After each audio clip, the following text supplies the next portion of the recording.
Welcome to the Raven Space on YouTube. My name is Jason, and this is Raven Space Mailbag, where we answer your questions about the Baltimore Ravens. Thank you guys so much for joining me today. We have a great show today. Want to get some housekeeping stuff out the way. So first, subscribe for the best Baltimore Ravens content on the internet. Second, we used to have 2 mailbags per week, one on Saturday. You guys weren't watching it. Also, the Patreons were not sending in questions. Sorry, guys. So what we have done is that we're going to extend this mailbag. We add a question onto it so we can get more questions in on this show. So please send your questions in by putting them in the comments below. Share this video if you like it, and if you're a Baltimore Ravens fan, it helps us grow. You get better questions, and it's awesome. And I really would appreciate it because I do this for free, so it will help me out a lot. So we're going to go to the first question of the day. That comes from C Fairfax 85, and his question is: do we have enough cap space to be effective in free agency? What players would you target overall? So thank you so much for your question. And I'll answer the first part of your question first. We do have the ability to be effective in free agency. Every team has that ability, and I'll tell you why. Though the cap space in football is more restrictive than any other sport, definitely more restrictive in baseball, and I would even say a lot more restrictive than basketball. There's ways that teams can free up cap space. They have 2 main ways to do that. One is to cut players. This is why I'm showing Jerry Macklin on the screen, because there's a high % chance he's going to get cut. Him along with Danny Woodhead, they're probably going to be released. The second way is to extend contracts. Contract extensions, redoing contracts, helps the Ravens get cap space in the short term. So a good general manager always has the ability to create cap space. And they, the myth that teams are really hampered by that isn't really true unless you have a player. And I would say the Steelers are a good example of this, where they have 3 players on offense that they have to be successful, and they all have to be on the field at the same time. And so that makes it hard to sign defensive players, because you do have 3 studs that you have to keep. So most teams have the ability to do what they have to do. Now, for what I would target, because Landry, the receiver from the Dolphins, went off the board, it changes the Ravens strategy. And I would say one player that you should target is Justin Pugh. You guys don't know, Pugh is an offensive lineman. He's a guard. Again, in my opinion, the second best guard in free agency this year, and will probably be the best guard after the guard from New Orleans gets franchise tagged if they don't work out an agreement. I would say that if you get Pugh, he's going to be an instant Pro Bowl starting caliber guard. And that's hard to find in the league, especially as offensive lines are really not as talented as they used to be in the past across the NFL. So can you imagine Ronnie Stanley? I would plug Pugh at left guard. Then you have Jensen. Then you have Yonda. And then really that right tackle spot, I would go get my first round pick. I will go get a tackle. But that's another question, so we're not going to get there. But that would make your offensive line solid. And I mean solid as, one of the best in the league, really, honestly. Rivaling even teams like the Cowboys and the Jacksonville Jaguars. The next part I will go is that you got to go get a receiver that can do multiple things in free agency. And the first thing that he should be able to do is catch. If you get a receiver, he has to be able to catch the ball. So I will go get Justin Pugh for sure. I might go get a Marquise Lee, a player like that who has shown the ability to, really be successful in that, 0 to 10 yards, which we really need to get better at. We already have fast receivers. Let's go get one of those receivers to help us out. So that's what I would do. That would be my first level. Again, if you can go get 2 good, non-expensive receivers from free agency and Justin Pugh, I don't want to say you fixed most of your problems, but it allows you to go into the first round of the draft with a lot of ability. You can either go here and get a left tackle, or you can go get a receiver, and the only receiver I think you should get is Calvin Ridley, but you could do that as well. So I think that's what I would do. Go get Justin Pugh, go get 1 or 2 receivers that aren't expensive but that can help you out, and then rely on players like Chris Moore to become better, and I think you have a real chance to be a very solid offense. Now we're going to go to the next question from Isaiah Hammond. And his question is, what do you think we can get for Jimmy Smith? This is a question that is a good question. I first want to put a disclaimer. If you guys keep up with the NFL, you know that Marcus Peters will be traded to the LA Rams. Now, what Jimmy Smith can get depends solely on what Marcus Peters gets. So, in my opinion, Marcus Peters is the best cornerback in the league. He is the best ball hawk at the cornerback position, bar none. And I mean, if Jimmy Smith's number 5, Marcus Peters is definitely above that caliber. So, first, that's what I would say. So we don't know what they're going to get for him yet, but we'll see. Just from what I know, from the stuff I've known in the past, and all the good things like that, I would say that you can get at least a second rounder for Jimmy Smith. I think it would be hard to get anything more than a second. I'm sorry, for Jimmy Smith. A first rounder is going to be tough. First rounders, teams love first round picks. And I really do think that would be tough. Jimmy Smith is an injury prone cornerback. Remember that, guys. So if you trade for Jimmy Smith and you understand that, let's say if you trade a first round pick for Jimmy Smith as a general manager and he gets injured week 8, you're fired. Bottom line, you are fired, right? You're giving up the future for a guy who's going to be injured. Jimmy Smith's older than Marcus Peters is. And so, you know, you're not going to get as much as you would get for Marcus Peters. So let's say the Rams gave up a second round pick for Marcus Peters. You're not getting a second round pick for Jimmy Smith. And that's just the bottom line. If the Rams gave up a first round pick for Marcus Peters, then okay, we can get a second round for Jimmy Smith. So I would say second round right now, without knowing the details of the Peters deal, a second round pick is what you get for Jimmy Smith.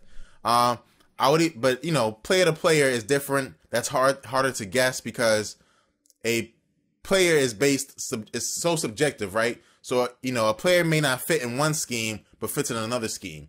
So, for example, you would have gave up Alex Collins last year for a 4th round pick. Easy, right? If we called the Seahawks and said, hey, we'll give you a 4th for Alex Collins, they would have said yes. You call the Ravens and say, do you want to give up a 4th for Alex Collins? They would say, hell no. So, you know, stuff like that, it's hard to judge players in different schemes, but when you put a player against a pick, you can say that easier. So I would say Jimmy Smith for a second round pick is where I'm at right now. When we get the details of the Marcus Peters deal, then I might say different things because I'll have more facts to base it off on. Thank you so much for your question. That was a good question. Now we're going to move to the next question from Andre Corporal 1995. And I love when I see new people submitting questions. Please, if you're a new person, go share this with your friends because you guys help make this thing move. And this question comes from, Andre Corporal 1995, sorry. And he says, hey, bro, do you think we should get a good body receiver, not a fast receiver, because we already have them? Thank you so much for your question. First, I think we should get a receiver that can run routes and catch the ball. You know, certain things matter for receivers, but certain things are essential. Okay, you can be the fastest person in the world. You can be the tallest person in the world. Your body can be built like Calvin Johnson. Okay, but if you can't catch the ball, you're not helpful to us, right? You could be a Brashad Perriman, fast, big body, can jump. But if you can't catch the ball, you are not a receiver in the NFL. And so, with that being said, the Ravens shouldn't focus on big body versus speed. They should focus on who can catch the ball, who can run routes. When you get that figured out, you know, eliminate all the people who cannot do that, then we can talk about the different things they can do. I would say that what I would target, what I would aim for, is to add some diversity in that receiving core. So after I find out that they can catch and they can run routes, yeah, let's go get a guy who can do some jump ball situations. Yeah, let's get a guy, you know, who can, you know, take screens to the house. Let's do different things like that. The issue that I have for this year is that the big body receiver that, you know, is in free agency is Josh Gordon. Can Josh Gordon do the catching and route running part? Don't know. Is Josh Gordon a knucklehead? Yes, he is. He's a big knucklehead. So it's hard, man, it's hard to, you know, weigh those things. In the draft, I think there's more options there, but in the draft, I think there's players there that can do a lot of different things well. So I would say first, target receivers that can catch, then run routes, then you try to add some diversity. And it depends on also what you do with Mike Wallace, because if you keep Mike Wallace, another downfield threat is not going to really help your team out. So, you know, that's my answer. Thanks for the question. Now we're going to move on to the fourth question, which would normally be the last question, but we have more questions. We have one more question, actually. So, you know, that's dope. Now, this question comes from Ultimate Crossover 23, and he asked, who is going to start at wide receiver if free agency and the draft don't work out? So this is a question that is on a lot of hypotheticals, but let's just say that the Ravens are not able to sign a receiver or draft a receiver. I would say that they would make, if they know in free agency that they can't get a receiver, I think Mike Wallace may be coming back. But let's say Mike Wallace leaves, because I think the decision is going to be made before free agency. The Ravens ain't going to make the playoffs again. First of all, let's say that if we don't get any help, we're not going to make the playoffs again. Second, your starting options will be Chris Moore and Brashad Perriman.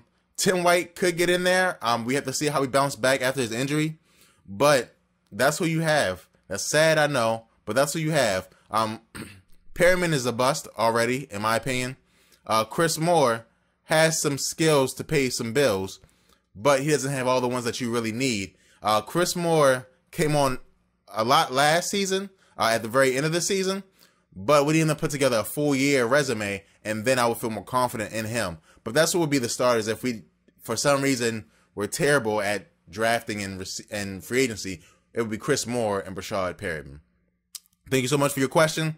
And now we're going to move to the last question of the day. And this question comes from Ken Miles, and he asked, what do you think about drafting Christian Kirk with our first round pick and Michael Gallup with our second? Ken, honestly, I'll be real with you, not a fan of that. One, that would say that we're not going to try to get, you know, better on the offensive line, which I think we should. Now, I do like Christian Kirk, but from what I know, from what I've seen, from the tape that I've watched, from the draft experts that I believe, even from the words of our own Eric DaCosta, there's only one receiver who is a guaranteed value at the first round. Okay? And that receiver's name is Calvin Ridley. He's the only one that's a guaranteed first value. If he drops to the Ravens, take him. Don't jump up for Christian Kirk. Christian Kirk is good. Christian Kirk also has a lot of question marks. And he is very similar to other receivers who come into the league, do well for a couple seasons and trail off. Again, he has the speed, but does he have the route running consistency that we need?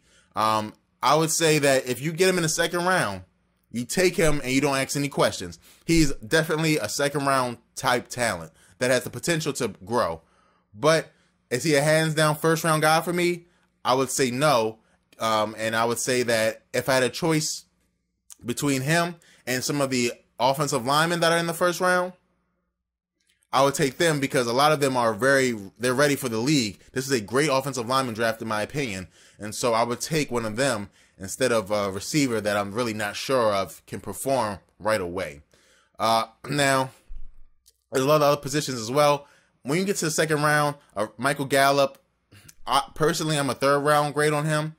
But I'm not mad at you. If the second round comes and you want to kind of go for a Michael Gallup, the receiver from, I believe, Notre Dame, he gets some hype. I think he's more of a third to four, but you know, if you see value in him, go up and get him at that second round. It's not that expensive, and really second round picks don't need to hit all the time. They need to be, you know, good for you in the future, but not in the first year. So, and you saw that this year with Marlon Humphrey being very good at the first round pick, and now second, third, and fourth rounders really not being great at all. So I would say Christian Kirk is good. Try to get him in the second round. I would even trade up in the second round to get him. So if I'm in the second round already, and maybe I would trade up like about 5 picks to go get him, I would do that. But the first round is a little bit too expensive for my taste.